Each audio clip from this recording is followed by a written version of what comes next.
Hello there, kindergartners. Yesterday we talked about what a good listener is or a strong listener. Today we're going to continue with that same theme, but we are going to be specifically talking about just Reader's Workshop. And Reader's Workshop is a time that we practice our reading, when we listen to reading, and by the end of the year, where we're actually going to be reading some text on our own. But at the beginning of the year, we want to talk about how Reader's Workshop will look and how and what Reader's Workshop will sound like. And under each one, there are going to be three parts. So we're going to start on the looks like side. And I drew an eyeball here so you can remember that this is the what Reader's Workshop should look like. So our first thing that we need to remember during Reader's Workshop time, we are going to be sitting crisscross applesauce. So I'm going to write crisscross applesauce. And that helps us to keep our body still. And so we don't bother the people around us. So when you walk in during Reader's Workshop time, if Mrs. Beebe, our principal, happened to stop by and look in, she should see you sitting crisscross applesauce, not bothering anybody around you. This is a skill we talked about yesterday. Your hands should be in your lap. And we keep our hands in our lap because we don't want to bother anybody else. If we're moving around, we can't touch anybody, especially with what we have going on around in our world.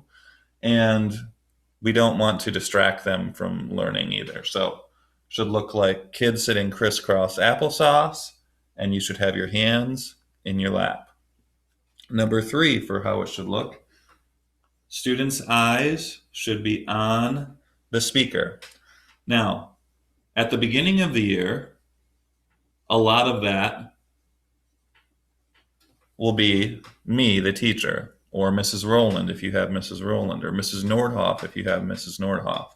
Later in the year, though, it could be another student when they're showing us how to read a certain section of a text. So later in the year, it will be eyes on speaker. Right now, it's eyes on teacher. So let's review those three things, how Reader's Workshop should look. You should be sitting crisscross applesauce. Your hands should be in your lap. And your eyes should be on the teacher. Now we're going to move over here to the sounds like part for Reader's Workshop. And I drew an ear over here so you remember sounds like. When the teacher is talking or when a speaker is talking, you should have a zero voice. A zero voice means that you are not making any noise at all. You don't want to distract others around you. You want them to learn their very best.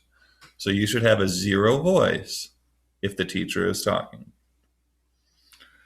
Number 2 for how Reader's Workshop should sound is if we are talking to a partner. Let's say that you read a book, and then afterwards your teacher says, all right, you need to talk with your partner about your favorite character in the book that we just read.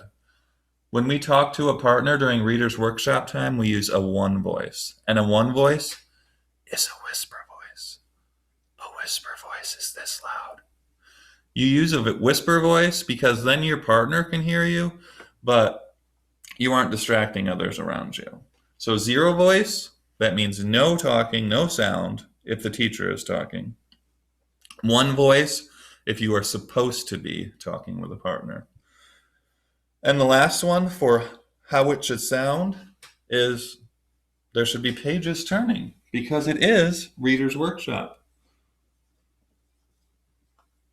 So sometimes your teacher will just have the book and you will hear your teacher reading, and then you'll hear a page turn. Other times we might read a book as a whole group. So we each have enough for our own. And then I should hear the pages turning as we go along on each page. So let's go back through both sides for Reader's Workshop. It should look like sitting crisscross applesauce. Your hands should be in your lap, and your eyes should be on the teacher. How should it sound? Zero voice.